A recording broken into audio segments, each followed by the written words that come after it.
behind me right now and saying, man, that Roadster body really looks strange. Well, I'm trying to get it off. I don't have any help tonight, so you have to overcome.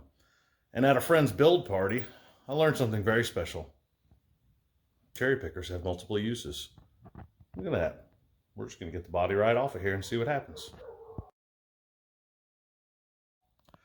So as you can see, working by yourself sometimes is a pain in the ass, but we got a cherry picker and we got some ratchet straps and we made it work. Body's off. We're going to go ahead and get that thing welded up on the bottom side, get it sealed up so we can get ready to go back on the chassis. In the meantime, we're also going to go ahead and finish up some things back there on the chassis.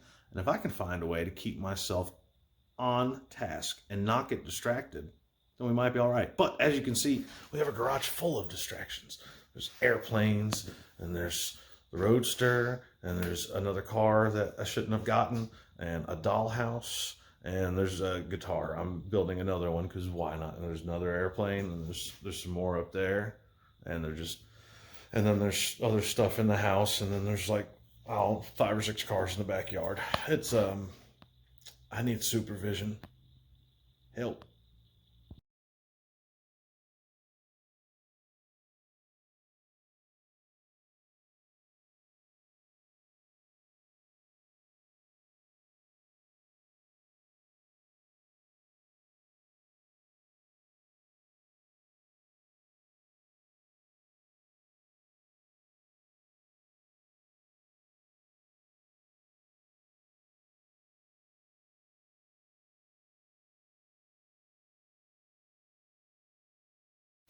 Continued on with our welding here, we're going to start working on this corner back here. Now, this is going to be a rat rod, but that doesn't mean that it's going to be a poorly built, poorly welded, dangerous ride. We want to try to weld it up as much as we can. Now, welding rust is a nightmare, but you need to make sure that your welds are sticking and actually doing good and not just there as a filler. I'm going to show you the panel patches that I've been putting in and maybe some different options that'll work for you. Well, to start off, well, we already saw, we went and made a filler strip to go down there. We've just got it kind of tacked in right now. See, this is pretty rusty here, and you can see how rusty this is. There's really nothing to weld to, and forming it would be awful. So we're actually going to cut that out, and we're going to make a filler patch. Now, for our curve here, we made our top piece, and then we've got this filler panel in here. And you can see we've cut it out and then shaped it to come around. We'll weld it solid down here and then weld it solid in there. It's just tacked right now. But we'll go back and weld it solid. Make sure when you're grinding, just like when you're welding, too much heat can really warp it. I got a little carried away here and actually did warp it a little bit. Yes, it is on the bottom, but I'm going to know it's there.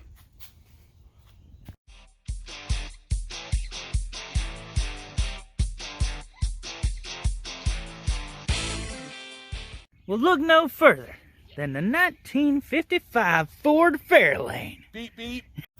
Well, we did it. Made a trade for the 64 F100 and got the sweet 55 Fairlane. This thing is gorgeous. Let's give her a bath, and then we'll check her out and see what we got. But overall, the car is really nice. Yeah, this could definitely be salvaged.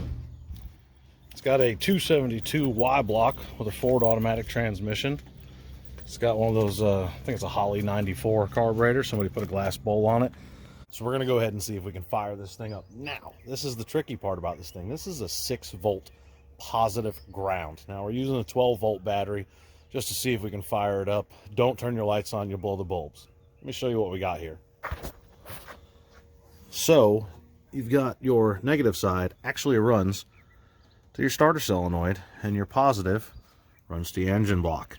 That is completely backwards from everything you know. Everything that you thought was a ground is a positive, and vice versa, including your coil connections. We're going to try turning the engine over.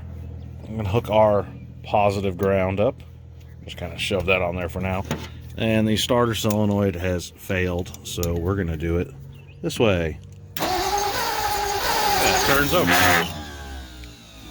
We're gonna have to go through the ignition and see if we got any fire. Chances are, with the guy previously hooking it up backwards, he probably melted some stuff, so let's check it out.